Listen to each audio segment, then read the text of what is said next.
So good morning guys. तो चलिए start करते हैं आज के यानी कि 30 अगस्त के इंपॉर्टेंट करंट अफेयर्स को। और आज रक्षाबंधन भी है, तो आप सभी सिस्टर्स को, मेरी सभी प्यारी बहनों को हैप्पी रक्षाबंधन। बस अब जल्दी जल्दी आप सभी लोग अपनी मंजिलों को प्राप्त कर लो ताकि आपके और आपके माँ बाप के सपने, सबके सपने पूरे हो सकें। तो आप सभी को, मेरे भाइयों को, मेरी बहनों को एक बार फिर से मेरी तरफ से हैप्पी रक्षाबंधन। तो चलिए फिर स्टार्ट करते हैं। तो इस प्रश्न में पूछ रहे हैं, अभी हाल ही में काजीरंगा राष्ट्रीय उद्यान की पहली महिला क्षेत्र निदेशक का नाम क्या है? तो आंसर होगा डॉक्टर सोनाली घोष। तो मुख्य वन संरक्षक डॉक्टर सोनाली घोष, इनको अभी काजीरंगा नेशनल पार्क की पहली महिला क्षेत्र निदेशक बनाया गया है। और काजीरंगा नेशनल पार्क किस राज्य में है? असम में है, जो कि एक सिंग वाले गेंडों के लिए फेमस है। आप जानते हो सैटेलाइट फोन से लैस होने वाला पहला नेशनल पार्क आपका यही है, काजीरंगा नेशनल पार्क। और इसे वर्ल्ड हेरिटेज साइट का दर्जा कब मिला था यूनेस्को के द्वारा? 1985 में। और अभी आपको याद होगा गज उत्सव का आयोजन ये भी काजीरंगा नेशनल पार्क में किया गया था। अच्छा, वैसे अभी असम में टोटल कितने नेशनल पार्क हैं? तो 7 हो गए हैं। आपसे प्रश्न ये भी पूछा जा सकता है कि असम का 7वां या सबसे नवीनतम नेशनल पार्क या भारत का सबसे नवीनतम नेशनल पार्क कौन सा है? तो आंसर होगा देहिंग पटकई नेशनल पार्क। ये असम का 7वां नेशनल पार्क है।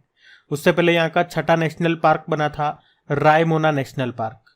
और बाकी के 5 कौन से हैं? एक तो Kaziranga National Park, Nameri National Park, Manas National Park और डिब्रू शिखोवा नेशनल पार्क और औरंग नेशनल पार्क। और अभी इसी की पहली महिला क्षेत्र निदेशक बन गई हैं डॉक्टर सोनाली घोष। बाकी परमिंदर चोपड़ा, आपको याद है भारत की सबसे बड़ी गैर बैंकिंग वित्तीय कंपनी है पावर फाइनेंस कॉर्पोरेशन, उसकी पहली महिला सीएमडी बनी थी ये। और प्रीति अगलायम की बात करेंगे तो आईआईटी की पहली महिला डायरेक्टर बनी। कौन से आईआईटी की और कहां पे? तो आईआईटी मद्रास ने जो भारत के बाहर अपना पहला परिसर स्थापित किया था ना, कहां पे? तंजानिया जो देश है अफ्रीका में, उसमें जांजिबार नाम का शहर है, वहां पे। तो उसी की पहली महिला डायरेक्टर बनी थी प्रीति अगलायम। और दीपिका मिश्रा की बात करें तो वीरता पुरस्कार पाने वाली पहली महिला इंडियन एयरफोर्स अधिकारी बनी थी ये। तो इस तरह से ये नाम न्यूज में थे, इनको ध्यान में रखना। बढ़ते हैं आगे। फिर बताइए, हाल ही में 2023 का पहला भारतीय यूनिकॉर्न ये कौन सा स्टार्टअप बना है? तो आंसर होगा जेप्टो। ये 2023 का पहला भारतीय यूनिकॉर्न बना है। ये ऑनलाइन ग्रोसरी डिलीवरी स्टार्टअप है। अब यूनिकॉर्न मतलब क्या हो गया? देखो, अगर कोई भी स्टार्टअप $1 बिलियन या उससे ज्यादा का मार्केट कैप का हो जाता है तो फिर उसे हम यूनिकॉर्न कहते हैं। तो अभी इसकी जो वैल्यूएशन है, जो इसका मार्केट कैप है, वो कितने का है? $1.4 बिलियन का है। और इस तरह से ये 2023 का पहला भारतीय यूनिकॉर्न बन गया है। आपको याद होगा एक रैंकिंग आई थी यूनिकॉर्न को लेकर के, यूनिकॉर्न इंडेक्स। इसमें भारत तीसरे स्थान पे था। पहले स्थान पे अमेरिका, दूसरे पे चाइना और तीसरे पे था भारत। और स्टार्टअप से याद आएगा आपको, नेशनल स्टार्टअप डे कब मनाते हैं हम? 16 जनवरी को। अच्छा, यूं बताओ, इंडिया स्टार्टअप फेस्टिवल 2023 का आयोजन कहाँ हुआ? तो आंसर होगा बेंगलुरु में। और बताओ अभी किसने भारतीय स्टार्टअप्स के लिए मिक्स्ड रियलिटी फंड लॉन्च किया था? तो आंसर होगा मेटा, जिसे पहले आप फेसबुक कहते थे। तो ये पॉइंट्स ध्यान रखना। बढ़ते आगे।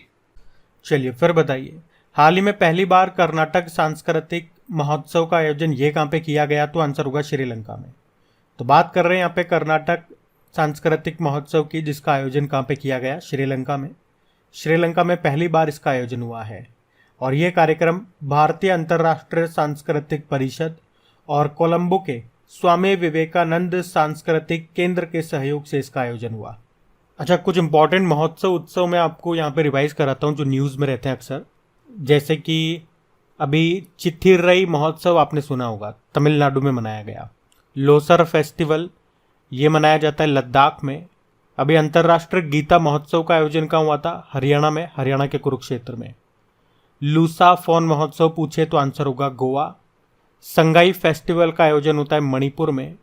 मणिपुर में हुन थड़ो महोत्सव भी हुआ, योसांग महोत्सव भी हुआ। और अभी पहला अंतर्राष्ट्रीय समुद्र तट महोत्सव का आयोजन हुआ केरल में। धानु जात्रा महोत्सव का आयोजन हुआ उड़ीसा में। चेरचेरा महोत्सव का आयोजन होता है छत्तीसगढ़ में। छत्तीसगढ़ में ही हरेली उत्सव भी होता है। बिहू फेस्टिवल कहाँ होता है? असम में। और काला घोड़ा कला महोत्सव की बात करेंगे तो आयोजन होता है मुंबई में। लक्खी मेले का आयोजन हुआ था राजस्थान के सीकर में। बुमचू उत्सव होता है कहाँ पे? सिक्किम में। एक अभी अंडूरी जिसे मक्खन महोत्सव कहते हैं, इसका आयोजन हुआ था उत्तराखंड में। सरहुल फेस्टिवल आप जानते ही हो झारखंड में होता है। फूलदेई त्यौहार ये उत्तराखंड का है। तो ये कुछ इंपॉर्टेंट उत्सव महोत्सव हैं जो आपके न्यूज़ में बने रहते हैं। वैसे श्रीलंका से याद रखना, इसके प्रधानमंत्री कौन है? दिनेश गुणवर्धने। और प्रेसिडेंट कौन है? रानिल विक्रमसिंघे। और इसकी कमर्शियल कैपिटल तो कोलंबो है, जहाँ पे एशियन क्रिकेट काउंसिल का हेडक्वार्टर भी है। और इसके एडमिनिस्ट्रेटिव कैपिटल है श्री जयवर्धनेपुरम कोट्टे। और आप जानते हो भारत और श्रीलंका के बीच में जो स्ट्रेट है उसको क्या कहते हैं? पाक स्ट्रेट कहते हैं, पाक जलडमरू मध्य। और भारत और श्रीलंका के बीच कौन कौन सी एक्सरसाइज होती है? सलाइनेक्स एक्सरसाइज होती है और मित्र शक्ति नाम की एक्सरसाइज भी होती है। अच्छा, आपको याद होगा भारत की पहली अंतर्राष्ट्रीय क्रूज सेवा ये भारत और श्रीलंका के बीच में शुरू हुई थी, भारत के चेन्नई से। उसका नाम क्या है? तो आंसर होगा MV एक्सप्रेस। तो याद रखना, ये पॉइंट्स बढ़ते हैं आगे।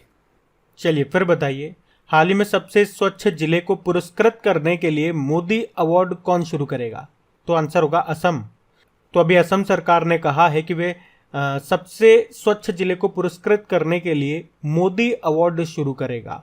अच्छा, यहाँ पे इन्होंने मोदी की भी फुल फॉर्म बना दी। क्या बनाई? सुनो, most outstanding district initiative award. गजब का दिमाग लगाते हैं लोग बाग, बहुत दिमाग है लोगों में। वैसे आप जानते हो भारत का लगातार 6 सालों से लगातार सबसे स्वच्छ शहर कौन सा बना हुआ है? तो आंसर होगा इंदौर। लेकिन याद रखना, 1 लाख से ज्यादा आबादी के मामले में है इंदौर। एक तो प्रश्न एग्जाम में पूछ ले कि 1 लाख से कम आबादी में बताओ, तो इंदौर मत कर देना अगर ऑप्शन में दे दे तो फिर आपका आंसर क्या होगा? पंचगनी, महाराष्ट्र। अभी स्मार्ट सिटी अवार्ड 2022 हमने पढ़े थे, उसमें शहरों में इंदौर टॉप पे था, राज्यों में मध्य प्रदेश, तो केंद्र शासित प्रदेश यूनियन टेरिटरीज में चंडीगढ़ टॉप पे था। अब बात यहाँ पे असम की है, तो ये रहा मैप में असम। देखो, असम की कैपिटल दिसपुर है, मुख्यमंत्री हेमंत बिस्वा शर्मा और गवर्नर कौन है? गुलाब चंद कटारिया। आपको यहाँ पे कामाख्या देवी का मंदिर मिल जाएगा जहाँ पे लगता है अंबुबाजी का मेला, वांचुवा महोत्सव यहीं पे मनाया जाता है। और आपको याद है डीजी यात्रा सुविधा प्राप्त करने वाला उत्तर पूर्व का पहला हवाई अड्डा कौन सा बना था? Gopinath Bordoloi international airport. ये असम के गुवाहाटी में मिलेगा।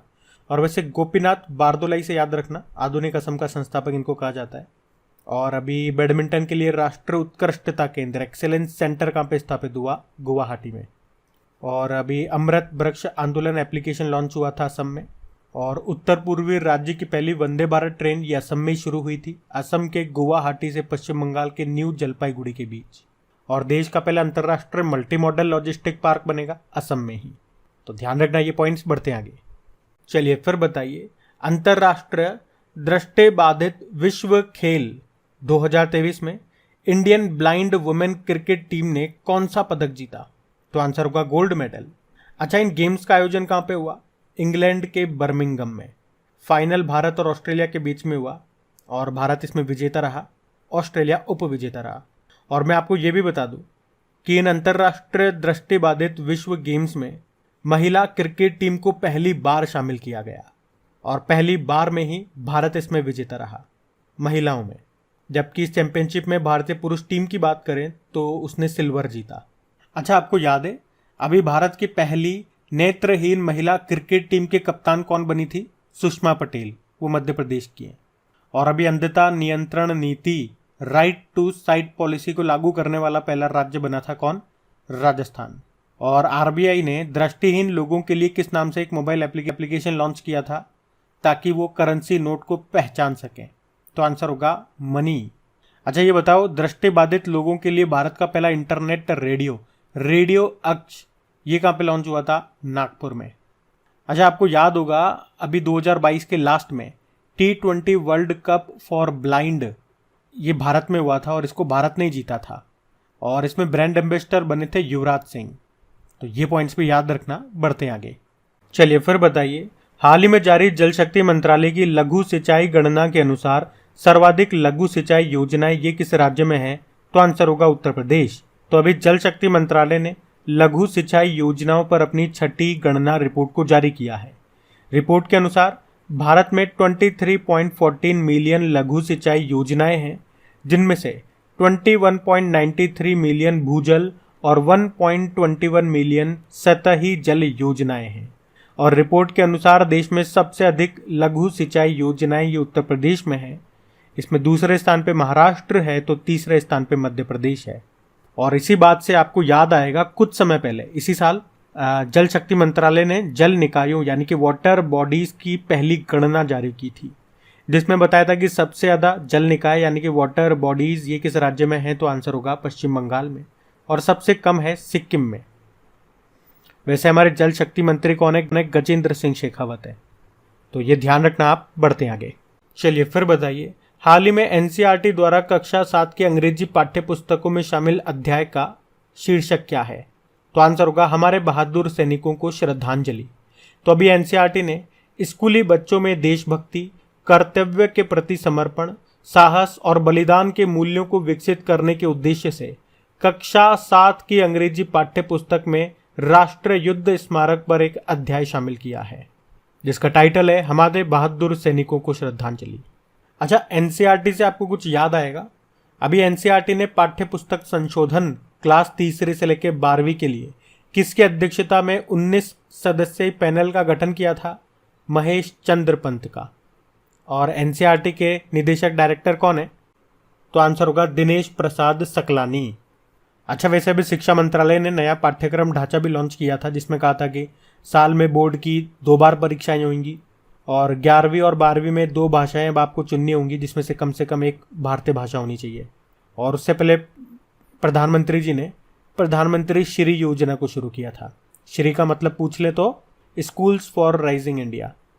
और स्कूल की बात आ रही है तो क्वालिटी एजुकेशन की बात आ रही है। याद रखना कौन से नंबर का सस्टेनेबल डेवलपमेंट गोल है जो क्वालिटी एजुकेशन के बारे में बात करता है? तो आंसर होगा SDG नंबर 4। हर बार मैं आपसे पूछता हूँ, कोई बात नहीं, इस बार मैंने आपको बता दिया। लेकिन अगर आप में से कोई वीडियो को पहली बार देख रहे हैं तो उनको बता रहा हूँ सिर्फ कि जितने भी आपके 17 सस्टेनेबल डेवलपमेंट गोल्स हैं, यहाँ से एग्जाम में प्रश्न पूछे जाते हैं, इसलिए मैंने इस पे एक ट्रिकी वीडियो बना दिया है। जिसने वो वीडियो देखा है वो जानते हैं उसकी अहमियत। 10 मिनट का वीडियो वो सारे आपको याद कराना देगा पॉइंट। तो वो वीडियो आप देख लेना। कहाँ मिलेगा? सिंपल सा आप सर्च मारो sustainable development goal trick bye crack exam, या अपने क्रेक एग्जाम एप्लीकेशन में होम पेज पे आपको वो मिल जाएगा वीडियो। अच्छा, नई शिक्षा नीति की बात करें, न्यू एजुकेशन पॉलिसी 2020 की, इसको लागू करने वाला पहला राज्य कौन सा है? तो आंसर होगा कर्नाटक है, दूसरा मध्य प्रदेश। अच्छा, किसकी सिफारिश पे इसको लाया गया? कस्तूरी रंगन समिति। तो ध्यान रखना ये। बढ़ते आगे। चलिए फिर बताइए, अभी हाल ही में परमाणु परीक्षण के विरुद्ध अंतर्राष्ट्रीय दिवस कब मनाया गया? तो आंसर होगा 29 अगस्त को। तो हर साल परमाणु परीक्षण के खिलाफ अंतर्राष्ट्रीय दिवस यानी कि international day against nuclear test ये 29 अगस्त को मनाया जाता है। और इस दिन की घोषणा 2 दिसंबर 2009 को संयुक्त राष्ट्र महासभा के 64वें सत्र में की गई थी। मतलब पहली बार इसको 2010 में हमने मनाया था। मनाने का उद्देश्य समझ में आता है आपको? परमाणु हथियार परीक्षण और किसी भी अन्य परमाणु विस्फोट के प्रभावों के बारे में जागरूकता बढ़ाना। और अगर पूछे कि इस दिन की शुरुआत किस देश के द्वारा की गई थी, तो कजाकिस्तान गणराज्य। चलो अगस्त के सारे एक बार आपको डेज रिवाइज कराते हैं। 1 अगस्त को मुस्लिम महिला अधिकार दिवस, 1 अगस्त को विश्व लंग कैंसर दिवस और 1 अगस्त को वर्ल्ड वाइड वेब डे। 1 से लेकर 7 अगस्त तक विश्व स्तनपान सप्ताह। 2 अगस्त को अर्थ ओवरशूट डे। 6 अगस्त को हिरोशिमा डे। 7 अगस्त को नेशनल हैंडलूम डे। 9 अगस्त को नागासाकी डे और विश्व आदिवासी दिवस। 10 अगस्त को वर्ल्ड लायन डे, तो 12 अगस्त को वर्ल्ड यूथ डे और वर्ल्ड एलिफेंट डे। 13 अगस्त को वर्ल्ड ऑर्गन डे। 14 अगस्त को विभाजन विभीषिका दिवस। 19 अगस्त को वर्ल्ड फोटोग्राफी डे और 20 अगस्त को सद्भावना दिवस। 21 अगस्त को वरिष्ठ नागरिक दिवस। 23 अगस्त को राष्ट्रीय अंतरिक्ष दिवस और 23 अगस्त को दास व्यापार और उनके उन्मूलन की स्मृति के लिए अंतर्राष्ट्रीय दिवस भी था। 26 अगस्त को महिला समानता दिवस था और अभी 29 अगस्त को आपने नेशनल स्पोर्ट्स डे भी मनाया था। तो ये ध्यान रखना। बढ़ते हैं आगे। चलिए फिर बताइए, हाल ही में इंडियन ऑयल ने किसे अपना ब्रांड एम्बेसडर बनाया? तो आंसर होगा संजीव कपूर को। तो अभी इंडियन ऑयल ने इंडियन LPG जो ब्रांड आता है, इसका इंडियन ऑयल का ही जो LPG में ब्रांड है उसका नाम है इंडियन गैस आती होगी ना आपके, वही। तो उसके लिए अभी शेफ संजीव कपूर को अपना ब्रांड एम्बेसडर बनाया इन्होंने। इंडियन ऑयल की स्थापना होती है 1959 में, जो कि एक महारत्न कंपनी है। अच्छा, आप मुझे बताओ अभी नवीनतम महारत्न कंपनी कौन सी बनी थी, और ये भी बता दो नवीनतम नवरत्न कंपनी कौन सी बनी थी। देखिए किस किस को पता है भैया। बाकी इसके अध्यक्ष हैं श्रीकांत माधव वैद। आप जानते हो अभी चुनाव आयोग ने चुनावी प्रक्रिया में मतदाताओं के अधिक भागीदारी को प्रोत्साहित करने के लिए किसे राष्ट्रीय आइकॉन चुना गया था, तो सचिन तेंदुलकर को। अभी इन्फोसिस बड़ा न्यूज में था, इसने 2 टेनिस प्लेयर को अपना ब्रांड एम्बेसडर बनाया। एक तो पोलैंड की टेनिस प्लेयर ईगा स्विटेक और स्पेन के tennis player Rafael Nadal. BPCL के अभी ब्रांड एम्बेसडर बने थे राहुल द्रविड़। और अभी आईसीसी वर्ल्ड कप जो भारत में होंगे अभी, उसका ब्रांड एम्बेसडर शाहरुख खान को बनाया था। तो ये नाम भी ध्यान रखना, बढ़ते हैं आगे। चलिए फिर बताइए, अभी हाल ही में G20 के मुख्य वैज्ञानिक सलाहकारों की दूसरी बैठक ये कहाँ पे हुई, तो आंसर होगा गांधीनगर में। तो अभी 27 और 28 अगस्त को भारत की अध्यक्षता में G20 सदस्य देशों के प्रमुख वैज्ञानिक सलाहकारों की दूसरी बैठक अभी हुई गुजरात के गांधीनगर में। देखो G20 की स्थापना होती है 1999 में। हेडक्वार्टर कहीं नहीं है, इसमें 19 देश और एक यूरोपियन यूनियन है। आप जानते हो 2023 में इसकी अध्यक्षता भारत कर रहा है। अगले साल इसकी अध्यक्षता करेगा ब्राजील। पिछले साल इसकी अध्यक्षता की थी इंडोनेशिया ने। इसीलिए G20 ट्राइका में कौन कौन से देश शामिल है, तो इंडोनेशिया, भारत और ब्राजील। और थीम क्या है इस बार, वसुदेव कुटुंबकम, यानी कि one earth one family one future. Sherpa है अमिताभ कांत। अभी आपको याद होगा G20 संस्कृति समूह की तीसरी बैठक हुई थी कहाँ पे, हम्पी में। पहली हुई खजुराहो में।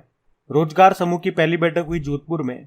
पर्यटन समूह की तीसरी बैठक ये जम्मू कश्मीर में हुई और पहली हुई थी कच्छ के रण में। शिक्षा समूह की पहली बैठक चेन्नई में हुई। तो आपदा जोखिम समूह की तीसरी बैठक ये चेन्नई में हुई। वित्त मंत्रियों और केंद्र बैंकों के गवर्नरों की तीसरी बैठक गांधीनगर में हुई। महिला सशक्तिकरण मंत्री स्तरीय की बैठक ये गांधीनगर में ही हुई। और सिविल 20 बैठक हुई थी जयपुर में। और G20 शेरपाओं की पहली बैठक हुई थी उदयपुर में। अभी B20 शिखर सम्मेलन का आयोजन हुआ था नई दिल्ली में। अच्छा, तो भैया ये तो हो गया आपका करंट अफेयर्स वाला सेशन। अब आगे बताया आपको, आपकी फटाफट सीरीज में हम लेकर के आ रहे हैं केंद्र सरकार की जो महत्वपूर्ण योजनाएं हैं 2014 से लेके अभी तक। कल हमने 10 क्वेश्चन देख लिए थे, आज आगे के 10 क्वेश्चन और देखते हैं। लेकिन उससे पहले मैं आपका टेस्ट लूंगा इन्हीं का। शीट आपके सामने है, वीडियो को पॉज करिए, आराम से आंसर लगाइए। और जब मैं आपको आंसर लगाऊंगा तो देखना कितने प्रश्न आपके सही गए और कितने गलत। चलो अब आपने कर लिया होगा, हम आंसर देखते हैं।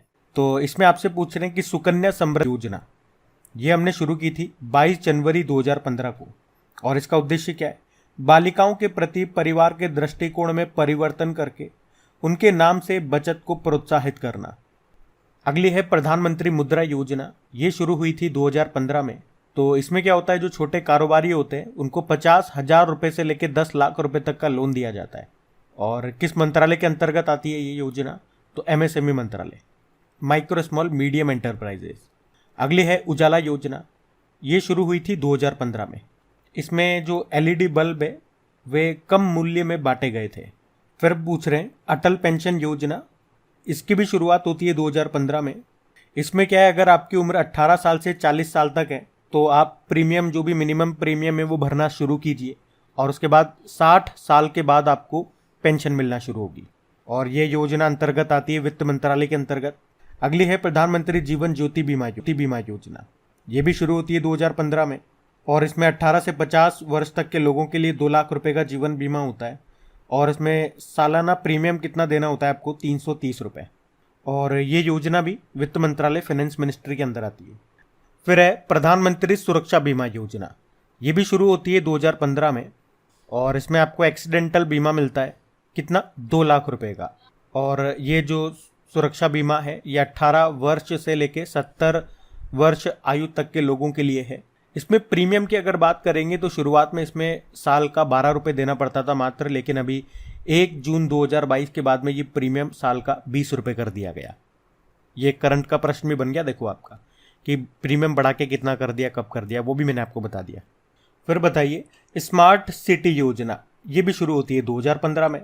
और जब ये योजना शुरू हुई थी तो इसका उद्देश्य क्या था कि 2015 से लेकर 2020 तक देश के 100 चुने हुए को स्मार्ट शहर में बदलना।